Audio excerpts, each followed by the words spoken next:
За. За ер нь бол энэ хариуцлагын тухай ярьж байгаа дээр бол хариуцлагыг яаж тооцох вэ гэхээр хохирлыг тодорхойлж иж хариуцлага тооцно. Тэгэхгүй бол энэ хоосон яриа популизм болоод өнгөрнөө. За тэгэхээр хариуцлагыг яаж тооцох вэ гэхээр ер нь бол дөрвөн төрлийн хохирол байгаа. Энэ одоо дөрвөн бүлэг сэдв хохирол байгаамаа. Энийг хэрвээ бид нар сайн адилж чадвал эхний хоёр бүлэг дээр нь хариуцлага тооцох хохирлыг барагдуулах нөхөн төлбөр олох тухай асуудал яригдсан. Сүүлийн хоёр дээр нь бол тийм боломж байхгүй. Харамсалтай нь 3 удаагийн дэд хилцүүлэг 2 өдөр болж байгаа сонсгол дээр эрүүл мэндийн сайд огт оролцохгүй байгаад харамсаж байгаа. Эрүүл мэндийн яамныхан эрчим хүчний сайд байхгүй байгаа. Энэ бол хүндхэн үзэх шалтгаангүй бол энэ том үндэсний аюулгүй байдал занал хийсэн асуудал дээр байх ёстой. Одон тооёрын сайдыг бол магтана. Яг тэр яг улаан өрөөрөө тулаад бодит байдлаар сонсоод байж байгаа. За нэгдүгээр хохирол юу юм бэ гэхээр энэ өнгөрсөн хугацаанд 1.8 орчим их найд гэж шинжээчд хэлээд байгаа авч энэс их байх магадлал өндөр байгаа. Энэ зарцуулалт өнөөдөр хангалтгүй байна гэдэг бол энэ бол хохирол мөн. Энэ дотор 296 орчим тэрбум төгрөгийн 147 зөрчлийн асуудлыг манай шинжээч авсан гаргаж тавьж байгаа. Тэгэхээр эндээс хичнээн нь эрүүгийн хэрэг байх вэ эдэргээд асуудал ярих юм бол цаашаа задраа явчихна. Гэхдээ асар богино хугацаанд маш цөөхөн хүн бэлэн байгаа мэдээллийн хугацаанд энийг хийсэн гэдэг утгаараа шинжээчдийн ажлыг бас би бол үнэлж байгаа. Харин энэ цаашаага яаж илүү тодорхой юм бэ гэхээр улсын хурлаас төр хороо байгуулагдчихээ салбар дундын уялдаа холбоотой эрх зүйн орчин дээр энийг хийж ээж тодорхой хэмжээгээр нотлох баримт цуглуулах, шинжээч дахиж нэмж олон хүнтэй томилох, дээрэс нь одоо гэрчийн мэдүүлэг авах гэх том ажлууд явж иж энэ асуудал тодорхой болно гэж үзэж байгаа. Тэгэхээр одоогийн энэ 296 тэрбум төгрөг 147 зөрчил бол мөсөн уулын орой гэж ойлгож болно. Яагаад гэвэл энэ хүн бол нууцын зэрэгтэй материалтай танилцж чадахгүй байгаа манай шинжээчд дээрэс нь яг процессын дунд явж байгаа хэрэгүүтэй танилцж чадахгүй байгаа. Тэр утгаараа бол хязгаарлагдмал цаг хугацаанд хязгаарлагдмал боломжинд хязгаарлагдмал дүгнэлтийг бэлэн байгаа мэдээлэл гаргаж байгаа. Цаашаага ухах боломж энэ хүмүүст олдоогүй гэдэг бас бид нар хэлэх ёстой. Тийм учраас шинжээчээс асуулт асуух гэдэг байгаа. Одоо энд өнөөдрийн сонсгол дээр хэлж байгаа яриа бол бэлэн байгаа мэдээлэл. Хэрвээ цаашаага төр хороо байгуулагдаад энийг судлах шинжлэх илүү боломж гаргасан тохиолдолд ямар хэмжээний зүйлүүд гарах магадaltaй вэ гэдэг талаар та хэлмээр байгаа. За хоёрдугаарт нь хохирлын хоёрдугаарт нь бол хүний амь нас. За тэр 170 80 гэж ярьж байна, 702 гэж ярьж байна. Сая найдлаг шүү хэлж байна. Энэ тоо гараагүй байгаа. Энэ төр хороо байгуулагдчихж бид нар цагдаагийн ерөнхий газар, шүүхийн шинжилгээний газар, эрүүл мэндийн яам гэдэг энэ байгууллагууд ярьж байгаад энэ тоогоо яг нэг болох ёстой. Энэ бол нэг болоог байгаа шүү. Нэг болоод эндээс амь насаа алдсан, түвшнээс болж амь насаа алдсан хүмүүсийг тодорхой болгож энэ дээр нөхөн олгорыг Монголын төр олох ёстой. Цаашлаа жил болгон нөхөн олгор олохгүй тул дутаагаа буруулах алхам хийх ёстой. Тийм учраас энэ тоог наривчлах ёстой. За 3 дугаарт нь өвчлөл. Шууд болон шууд бус утгаараа өвчлөж байгаа хүмүүс асар хэмжээний эрүүл мэнд болон эдийн засгийн хохиролд орж байгаа. Энийг бол тооцох одоогоор боломжгүй байгаа. Энэ дээр бол эрүүл мэндийн яам бол судалгаа шинжилгээний тэр одоо өчигдрийн асуусан асуултанд хариулах юмнуудаа маш тодорхой болох ёстой. 26 оны төсөвт энийг оруулах ёстой. Тэр лаборатори түгээмэл одоо өвчлөлийн тэр лаборатори энэний эсрэг одоо хийх стратеги тодорхой болгоод стратеги санхүүжилттэйгээ илтээ дуuyах шаардлагатай байна. За дөрөвдүгээр том хохирол бол энэ ургийн зулбалт, энэ Иран нас баралт, Монгол хүний амь нас эрүүл мэнд жилийн 4/1-д нь сүйдэж байгаа тухай гамшиг. Энэ дээр дуурахгүй байна. Жишээлбэл одон тооёрын сайд бол сая засгийн газрын гишүүнийхэн талаас ч гэдэм юм ингээд засгийн газар хийж байгаа хүмүүс шийдвэр биелүүлж байгаа хүмүүс буруугүй гэж хэлээд байгаа.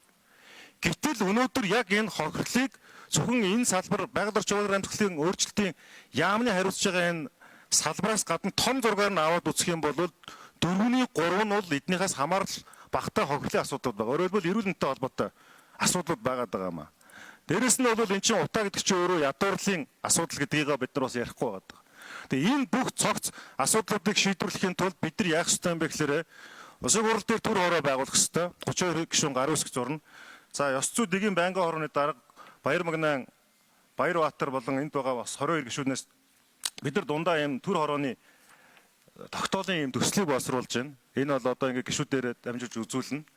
Ингээ яах ёстой гэхээр сонсгол бол долгионд тааруулах мэдээлэл үнэн бодит байдлыг мэдэх.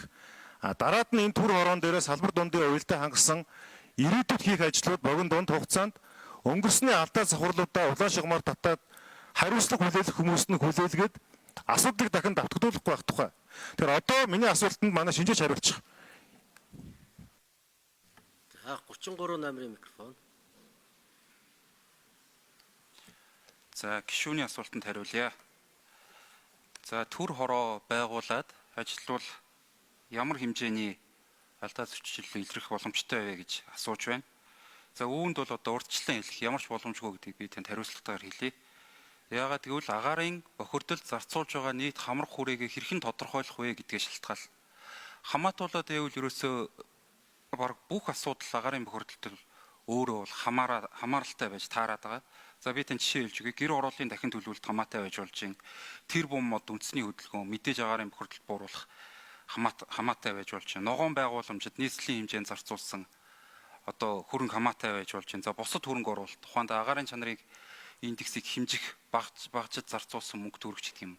Тэгэхээр хамрах хүрээ болон хугацаа за тэгээд тухайн шинжээч уур чадвараас бол ихээхэн хамааралтай ажил юм а гэдгийг би бол танд хэлье. За дараагийн асуудал бол энэ хэмжээнээс бол ямар ч байсан илэрсэн алдаа зөрчил бол буурахгүй гэдэг нь бол ойлгомжтой. Яагаад гэвэл санхүүгийн тайлангийн аудит гэдэг бол үндэсний аудитын газраас хэрэгжүүлж байгаа хамгийн гүйхэн шалгалт. Зөвхөн 4 санхүүгийн тайлан аудитын олон улсын стандарт нэгтлэн бод хүртэлийн нийтээр хүлээн зөвшөөрсөн зарчимд нийцэж байна уу гэдэг дээр л дүгнэлт өгж байгаа шалгалт байгаамаа. За баярлалаа. За Эрдэнэт гишүүний микрофоныг нэ. Би асуулт ойлгуулж чадсангүй та дутуу ойлгочихоо. Ингэсэн шүү дээ. Тэр таны гаргасан дүгнэлтэн дээр 295.9 тэрбум төгрөгийн зөрчил 147 гэж хэлж байгаа шүү дээ. Энэ тоо өсгөө гэдэг л би яг тодорхой юм асуугаад байгаа байхгүй юу? Өөрөөр хэлбэл энэ дотор таны тавьсан ихтгэл дотор чинь эрүүгийн хэрэгт одоо бүрсгдээд явж байгаа үйл процессын үйл шатанд явж байгаа нь байгаад байгаа шүү дээ. Тэр энэ тоо өсөх магадaltaй өөрөөр хэлбэл таныг судалгаа хийхэд ямар нэгэн хаалттай мэдээлүүд байсан уу? Тэр нь одоо төвөгшөөл бэрхшээл болсон уугүй юу? Тухайлбал одоо нууцын зэрэгтэй ч гэдэм үү, тагнуул дээр явж байгаа ч гэдэм үү, иймэрхүү зүйлүүд байсан уу? Энийг тодруулах гээд байгаа. Ингэх юм бол энэс цаашаагаа нь бол зөндөө асуудууд гарч ирнэ л гэсэн үг. За 33 номерын микрофон. Ерөн их чухал асуулт асуудаг шүү дээ. Ерөн төр хороо байгуулна гэдэг бол бид нууц хаалттай мэдээлэл рүү орох эрхээ авж байгаа.